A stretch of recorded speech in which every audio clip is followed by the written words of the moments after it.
Bonjour, bonjour à tous. Nous sommes le 1er mai 2025. Un grand merci de me recevoir chez vous, chère Leïla Sebar, à Paris, à titre exceptionnel en ce 1er mai 2025, date historique et symbolique. C'est un grand honneur pour nous de vous recevoir dans le Club de lecture et Cercle littéraire universel, un groupe Facebook de plus de 40 000 abonnés, créé en Algérie depuis une douzaine d'années et qui regroupe Afrique, Europe et le Canada. Je tiens à remercier notre amie et écrivaine commune Jacqueline Bruno qui nous a permis de rentrer en contact. Chère Leïla Sebar, avant d'évoquer votre œuvre monumentale, j'aimerais revenir sur le lieu de vos origines. Vous êtes né à Aflou, dans les hauts plateaux en Algérie, d'un père instituteur algérien et d'une mère institutrice française de Dordogne. Vous avez baigné dans un milieu culturel riche en littérature. J'aimerais que vous évoquiez pour nos auditeurs ce moment privilégié. Ce moment privilégié de mixité culturelle qui était chez vous. Alors, je suis pas sûre, et ça traverse mon travail d'écrivain, que pour moi, la mixité, enfin ce qu'on appelle la mixité, était un privilège. Je suis né donc, comme vous l'avez dit, d'un père algérien, musulman, et instituteur de langue française puisque c'était l'Algérie coloniale, et d'une mère française, on disait en Algérie française de France, pour distinguer les métropolitains des pieds noirs. Et française de France, c'était pas très bien vu pour la communauté européenne de l'Algérie coloniale. Donc, ça je l'ai raconté très souvent, j'étais prise, et ma mère était institutrice aussi, et j'étais prise dans un schéma, récime, c'était exceptionnel, ces alliances qui étaient vues comme des alliances contre nature, d'une certaine manière, entre Algériens et Français. Et dans le cas de mes parents, je me rappelle quand j'étais au collège et au lycée, c'était pendant la guerre d'Algérie, la guerre de libération, on m'inquisitionnait toujours pour savoir si j'étais du côté de mon père ou du côté de ma mère. Donc, si j'étais du côté de mon père, j'étais du côté des Filaga, et si j'étais du côté de ma mère, j'étais du côté des colonisateurs, évidemment. Et moi, je ne savais pas répondre à ça. Donc, je ne parlais pas. Je lisais. Heureusement, il y avait de bonnes bibliothèques dans les collèges et les lycées où je suis allé en Algérie, à Blida et à Alger. Et donc, j'ai passé mon temps à lire. Je lisais déjà depuis que je suis né. Et je continue. Et le livre était un refuge, une sorte de citadelle contre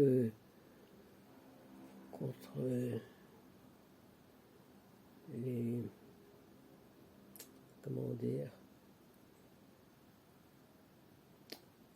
les persécutions que je subissais, parce que je ne répondais pas au schéma ni d'un côté ni de l'autre. Donc quand on me dit le privilège de la mixité, je dis en situation coloniale, non. Et pour moi, non. Et c'est ce qui m'a fait écrire.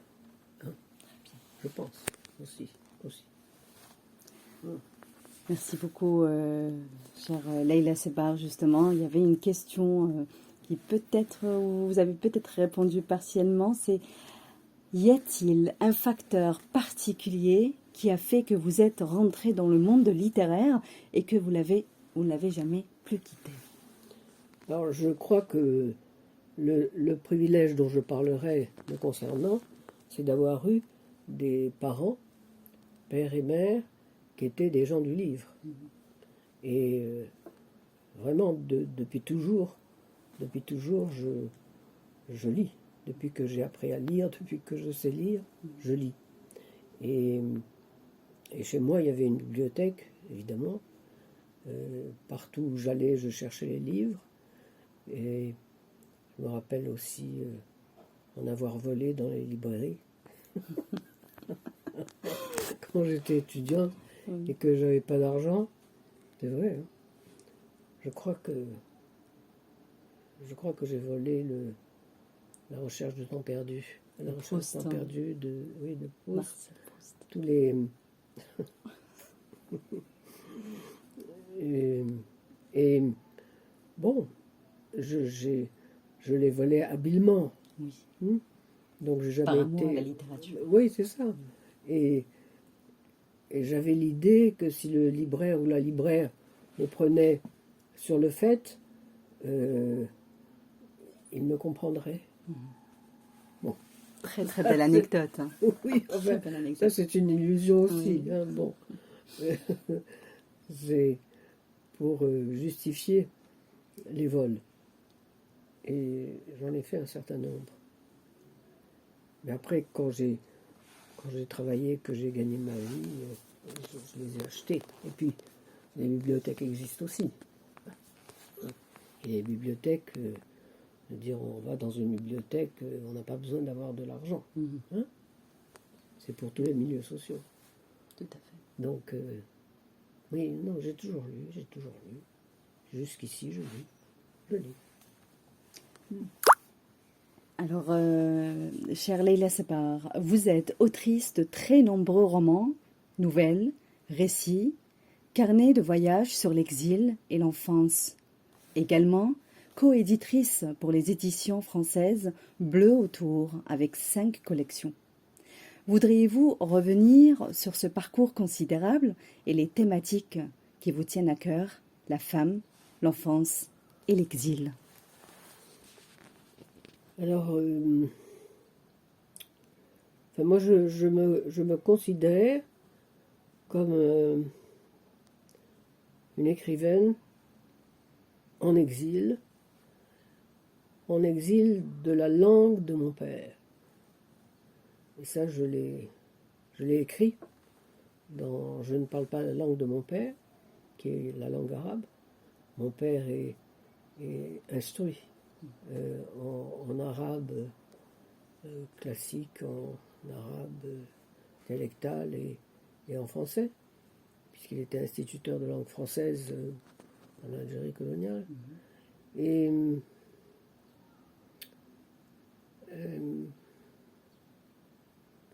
je crois que j'ai écrit parce que mon père ne m'a pas transmis sa langue et que une langue, c'est une civilisation.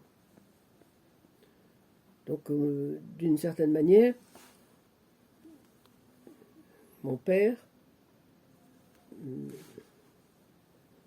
je n'ai jamais su les raisons pour lesquelles il ne m'a pas transmis sa langue, sa culture, ses légendes, ses contes. Mais il m'a transmis, comme ma mère, la possibilité de tout comprendre et de réfléchir et de lire.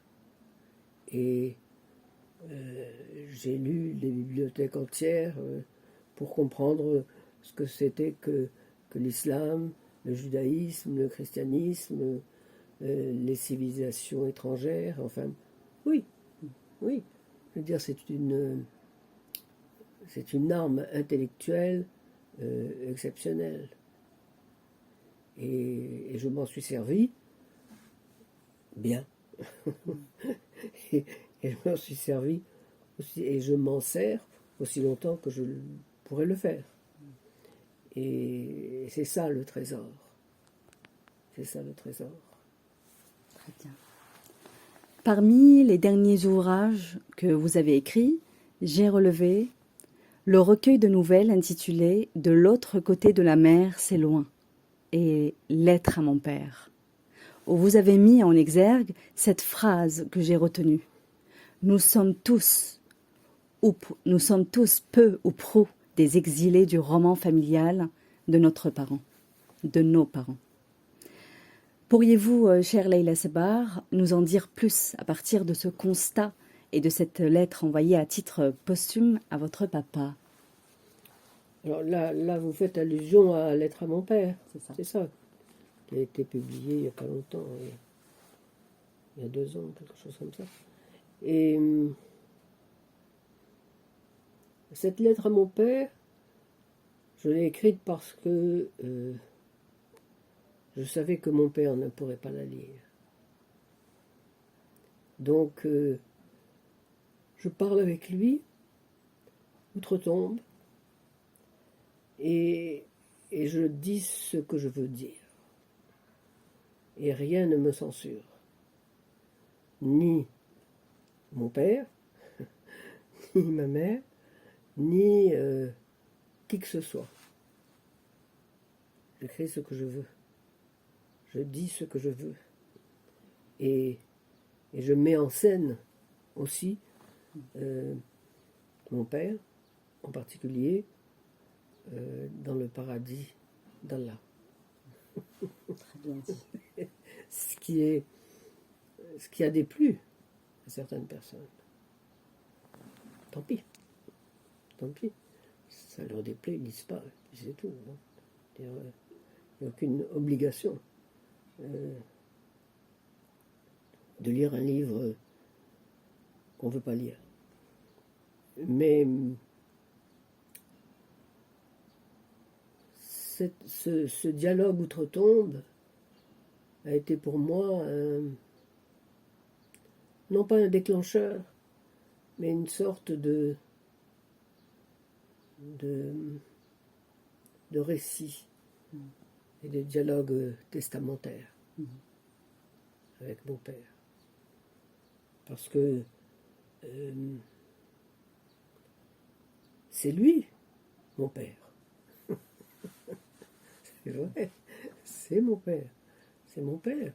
Et d'une certaine manière, pendant longtemps, bien qu'il ait été très proche de nous, hein, mon père, pour nous, il a été un père très aimant, et compréhensif, et attentif, et toujours là, toujours présent. C'est pas du tout un père absent. Mais il s'est absenté, et je n'ai pas encore compris pourquoi, en nous éloignant de ce qui fait qu'il était ce qu'il était, c'est-à-dire un Algérien, descendant du prophète, quand même. Oui. Il y a un arbre généalogique dans la famille. Et je veux dire, il y a tout un pan comme ça de l'histoire familiale, du roman familial, dont il nous a privés. C'était pas pour nous en priver. Je pense que mon père avait ses raisons, mais il ne les a jamais données, parce que je crois que c'était une marque de respect de notre part, de la part des enfants, de ne pas obliger mon père à les formuler. Paix à son nom. Oui. Et ce livre dit beaucoup. Dit beaucoup. Et je l'ai écrit parce que mon père n'était plus là. De son vivant, je ne l'aurais pas écrit.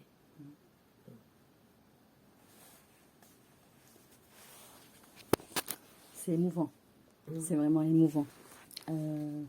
Chère Leila Sebar, vous avez écrit, si je peux dire, des myriades de livres, des mots avec un style très soutenu, un style que moi-même j'ai adopté. J'avais beaucoup aimé votre style d'écriture. Est-ce que c'est possible de nous parler de votre routine? Quelle a été votre routine d'écriture, chère Leila Sebar? J'ai toujours écrit. J'ai toujours écrit depuis l'enfance. Depuis l'enfance. Et je me rappelle que j'écrivais des petites histoires. J'écrivais aussi, évidemment, comme beaucoup de jeunes filles, un journal intime. Et quand on est en pension, comme ça a été le cas pour moi pendant des années, un journal intime, évidemment. Mais ce journal intime, je l'ai perdu parce que quand je suis venu en France, j'ai été à la cité universitaire à Paris et j'avais une malle dans laquelle j'avais mes affaires, quoi. J'avais ce journal intime et j'avais tout ce qui me concernait. Et un jour, je suis allé dans la cave où ça devait être et je ne l'ai pas retrouvé. Mais bon, ça c'est... J'en suis responsable, hein. Il fallait faire attention. Donc, si je l'ai perdu, c'est que ça devait être perdu. Et vous écrivez tous les jours. Est-ce que vous êtes plutôt du matin ou du soir? J'écris en effet tous les jours, plutôt l'après-midi, jamais le soir, la nuit, non. J'écris chez moi, dans ma chambre, j'écris dans les cafés, c'est-à-dire de manière anonyme, mais dans des cafés qui ne soient pas trop bruyants, parce que souvent, dans les cafés, il y a de la musique. Et ça, j'aime pas. Donc, une fois que j'ai un café qui correspond à un espace qui me convient, je suis un peu obsessionnel.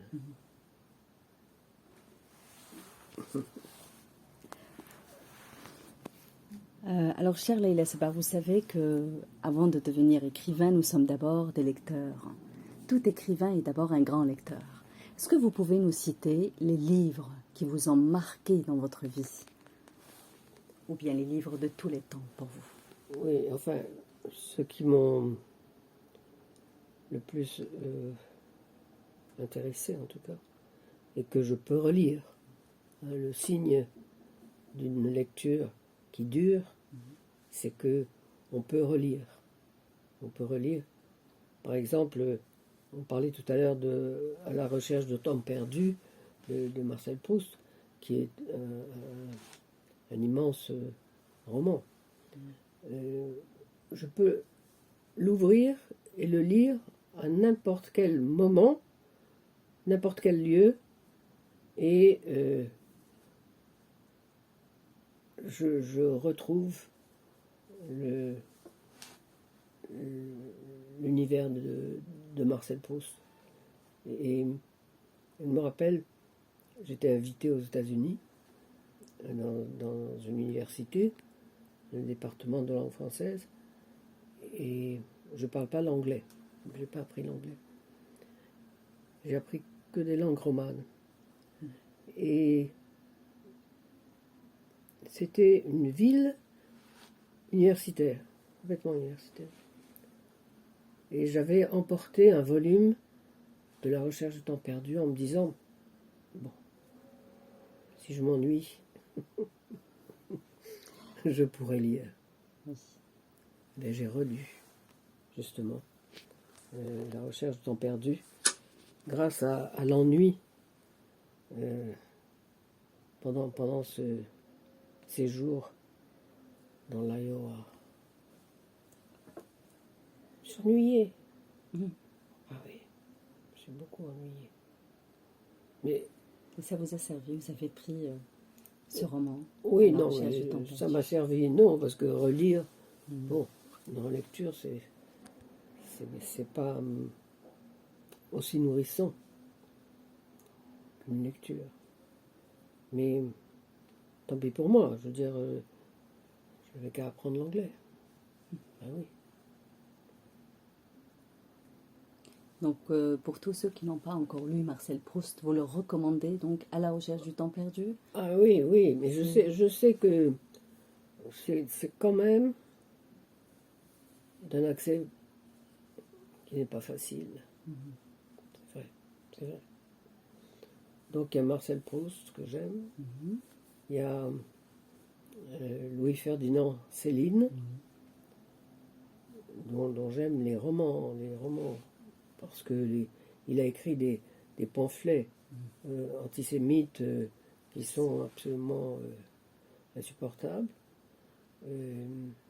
mais on ne peut pas le réduire à ces pamphlets antisémites. Je veux dire que ce qui est surprenant avec Céline, Louis-Ferdinand Céline, c'est que dans ses romans, il n'y a absolument aucune trace de cet antisémitisme. C'est étrange.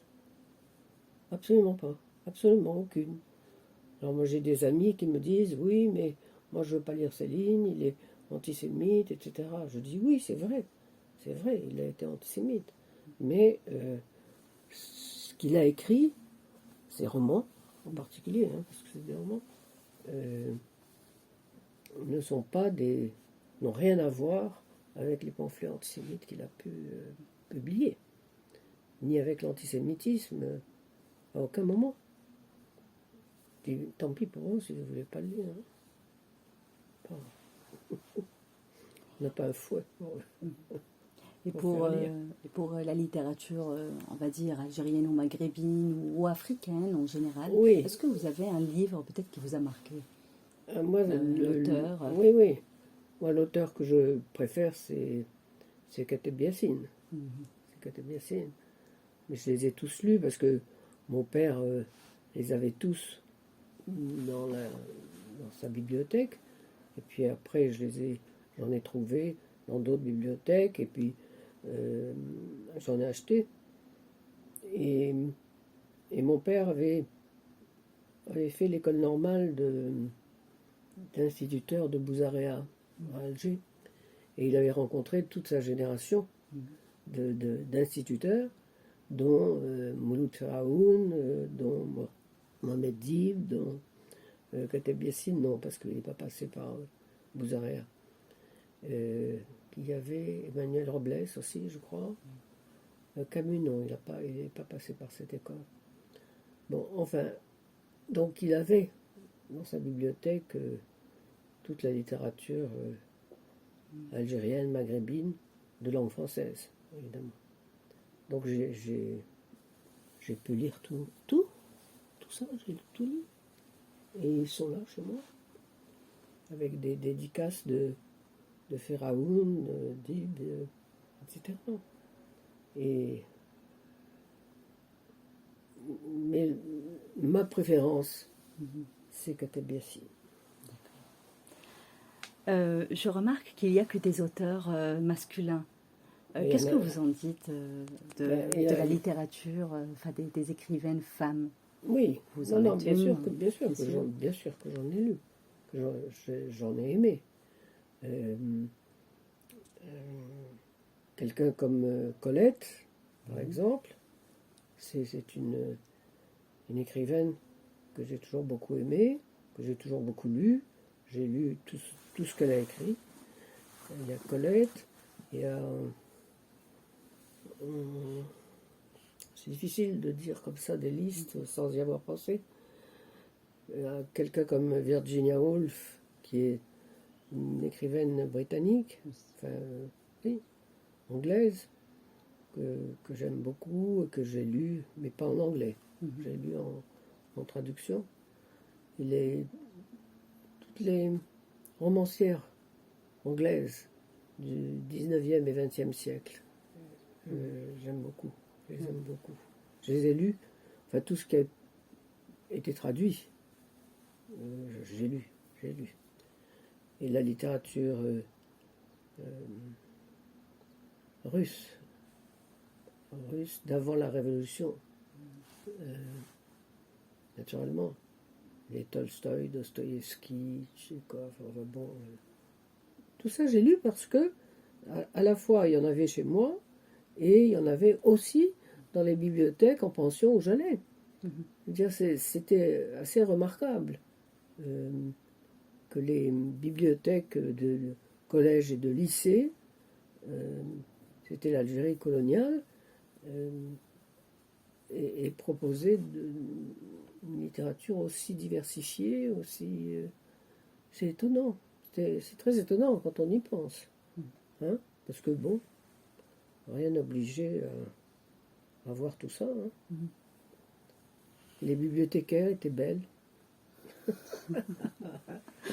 C'est important. Et oui, c'est important. Bien sûr. Elles étaient belles, elles avaient des beaux yeux verts en général. Mhm. Elles venaient de France en général. Et je pouvais parler avec elles. C'est avec elles que je parlais. D'accord. Je ne parlais pas avec mes... Comment on dit? Celles qui me harcelaient. Enfin, c'est un mot un peu fort. C'est un mot un peu fort parce qu'elles ne me harcelaient pas au sens où on entend ce mot-là aujourd'hui. Mais je les aimais pas, elles ne m'aimaient pas.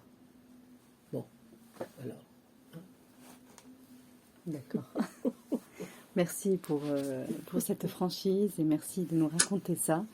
Ce fameux passé, c'est très beau. On voit vraiment, on ressent la lectrice en vous, chère Leïla Sebar. Alors Leïla Sebar, vous me recevez chez vous. Merci encore une fois. Je suis dans cette chambre. Si vous pouvez la décrire pour nous, vraiment, je suis dans votre lieu d'écriture, votre bureau. Vraiment, c'est un cocon de littérature.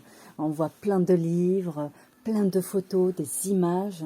Est-ce que vous pouvez nous décrire justement ce lieu qui est le vôtre? Mais prenez des photos. Je vais en prendre, certainement.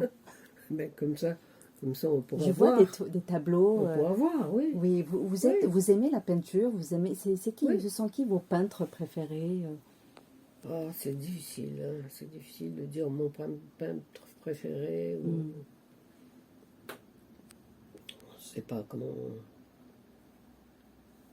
Moi, j'aime beaucoup Matisse, Henri Matisse. J'aime beaucoup un certain nombre d'orientalistes, malgré tous les préjugés qu'on a à l'égard de la peinture orientaliste, hein, à cause de M. Edward Said, qui a écrit contre l'orientalisme occidental, comme si c'était ces orientalistes qui avaient fait le plus de mal à ces pays-là, d'Orient. C'est pas vrai. C'est pas vrai. Enfin. Merci beaucoup pour toutes ces découvertes, chère Leïla Sebar. Voilà, avant de clôturer ce débat, nous sommes assises donc à côté de votre bureau. C'est une table en demi-cercle adossée au mur. Il y a une jolie fenêtre qui donne sur un jardin. Et puis, il y a plein de livres autour, vraiment sur... Voilà, des étagères qui couvrent les murs de cette belle chambre, des livres partout. Vraiment, ça donne envie d'écrire, de lire. Je vais bien entendu, prendre des photos pour la communauté, pour les auditeurs.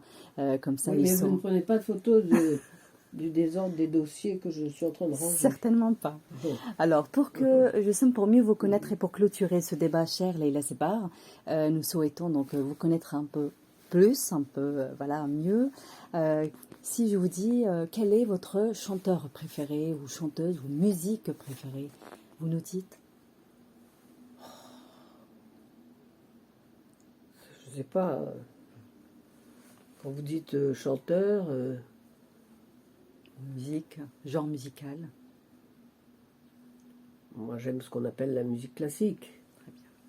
Mais j'aime aussi la chanson. Mhm. Les chansons, j'aime les chansons aussi. Et Très bien. il y a un chanteur algérien que j'aime beaucoup, c'est Idir. Mhm. Paix à son âme, tout Oui, à fait. bien sûr. Mhm. Oui. Il y a aussi Kalthoum, Mhm. que j'aime. Même si je ne comprends pas. Hein? C'est pas. Je veux dire, ce que disent les paroles, c'est pas la musique. Très bien. Est-ce que vous êtes plutôt cinéma, théâtre ou voilà, cinéma ou théâtre? Cinéma. Voilà. Cinéma, très bien. Le théâtre m'ennuie un peu, le théâtre. Ça m'ennuie. D'accord. Ça m'ennuie. Quelle est votre boisson chaude préférée ou froide? Le café. Le café. Comme Balzac. Il n'y a pas que Balzac qui aime le café. Très bien. Merci encore une fois, chère Leïla Sebar, de nous accueillir chez vous à Paris, dans votre appartement. Vos livres sont disponibles en France, sont disponibles voilà, un peu partout dans le monde. Et nous ferons en sorte que les livres soient aussi disponibles en Algérie. C'est très important pour la communauté algérienne, maghrébine aussi. Une dernière question pour clôturer ce débat, chère Leïla Sebar. Est-ce que vous serez présente lors du salon Maghreb du livre qui aura lieu le mois de juin prochain? Oui, je pense que oui. Très bien. Ben, à la bonne heure. Oui, en général, c'est un beau salon qui est utile, qui est agréable, qui est réflexif aussi, enfin bon, qui est un espace de rencontre et de conversation et de discussion important, qui a été fondé par Georges Morin, et j'espère que le salon pourra durer encore quelques années. Hein? Espérons. Mais oui, Exact. c'est important. C'est important. Et Benjamin Stora aussi. Voilà. Oui. Voilà, merci encore, chère Leïla Sebar. Je vous dis à très bientôt. Merci pour cet accueil chaleureux. Merci pour cette belle conversation et puis votre sincérité, votre franchise. À très bientôt. À bientôt. Au revoir. Au revoir.